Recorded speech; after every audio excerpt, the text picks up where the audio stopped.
अगर आपसे कोई पूछे कि फैट्स क्या हैं तो आपका जवाब क्या होगा? फैट्स यानी मोटापा, चर्बी या फिर एक वार्निंग साइन?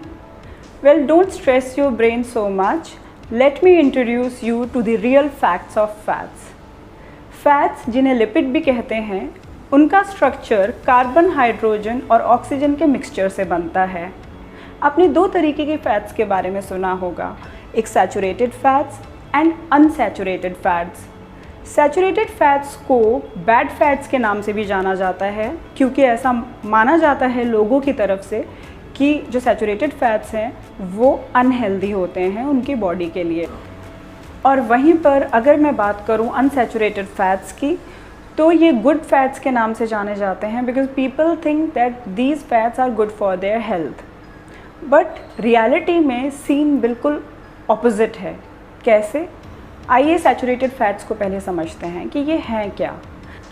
सैचुरेटेड फैट्स के स्ट्रक्चर में जो एटम्स प्रेजेंट होते हैं वो काफ़ी टाइटली पैक्ड रहते हैं. उनके बीच में खाली स्पेसेस भी नहीं होती, जिसकी वजह से उनका स्ट्रक्चर काफ़ी स्टेबल रहता है. दैट मीन्स जब ऐसे फैट में आप अपना खाना कुक करेंगे तो ये अपना स्ट्रक्चर जल्दी लूज़ नहीं करते. For example coconut oil, ghee and butter. So इससे ये भी बात समझ में आती है कि जब ये अपना स्ट्रक्चर लूज़ नहीं करते हैं, इनकी स्टेबल प्रॉपर्टी की वजह से इनमें चांसेस बिल्कुल मिनिमाइज़ हो जाते हैं एक पॉइजनस सब्सटेंस में कन्वर्ट होने की, जो हमारी बॉडी के लिए नुकसानदायक हो सकते हैं. तो ये ऐसे पॉइजनस सब्सटेंसेस में कन्वर्ट भी नहीं होते. अनसैचुरेटेड फैट्स में जो एटम्स प्रेजेंट रहते हैं वो काफ़ी लूजली पैक्ड होते हैं. उनके बीच में स्पेसेस भी प्रेजेंट होती है, जिसकी वजह से उनका स्ट्रक्चर अनस्टेबल रहता है. सो दैट मीन्स कि गर्म होने पर जो ये अनसैचुरेटेड फैट्स हैं ये अपना स्ट्रक्चर ईज़िली लूज़ कर देते हैं, इनका स्ट्रक्चर ब्रेक हो जाता है. सो अगर आप इन अनसैचुरेटेड फैट्स में अपना फूड कुक करेंगे तो इनके पूरे चांसेस रहते हैं कन्वर्ट होने के पॉइजनस सब्सटेंसेस में, जो आपकी बॉडी के लिए बहुत ही नुकसानदायक होते हैं. For example olive oil, mustard oil, sunflower and soybean oil, जो आजकल आमतौर पर लोग बहुत ज़्यादा यूज़ कर रहे हैं. अनसैचुरेटेड फैट्स दो तरीके के होते हैं, mono unsaturated fats and poly unsaturated fats.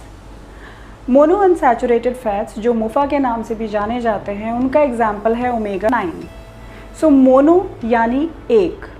Mono unsaturated fats के स्ट्रक्चर में एक स्पेस खाली रहती है, जिसकी वजह से ये थोड़ा अनस्टेबल रहता है. गर्म करने पर इसका स्ट्रक्चर टूट सकता है, इसीलिए इसे रॉ कंज्यूम करना चाहिए और गर्म नहीं करना चाहिए.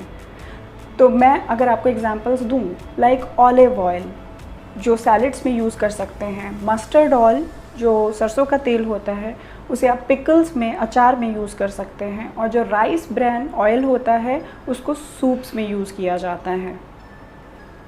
Now next, poly unsaturated fats, जो पुफा के नाम से भी जाने जाते हैं, और पॉली मतलब मल्टीपल, एक से ज़्यादा.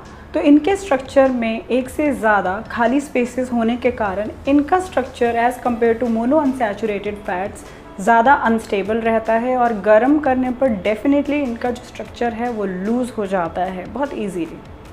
सो पॉली अनसैचुरेटेड फैट्स के एग्जांपल हैं ओमेगा 6 एंड ओमेगा 3, और इन्हें हमें अपनी लिस्ट से हमेशा दूर रखना चाहिए.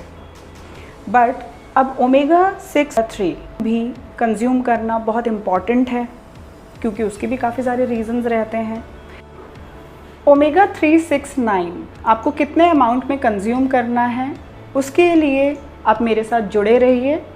अगर आप मेरे चैनल पर नए हैं तो ऊपर दिए गए आई बटन को क्लिक करके आप मेरी बाकी भी वीडियोस को देख सकते हैं. Please like my channel, share and subscribe it and press the bell icon.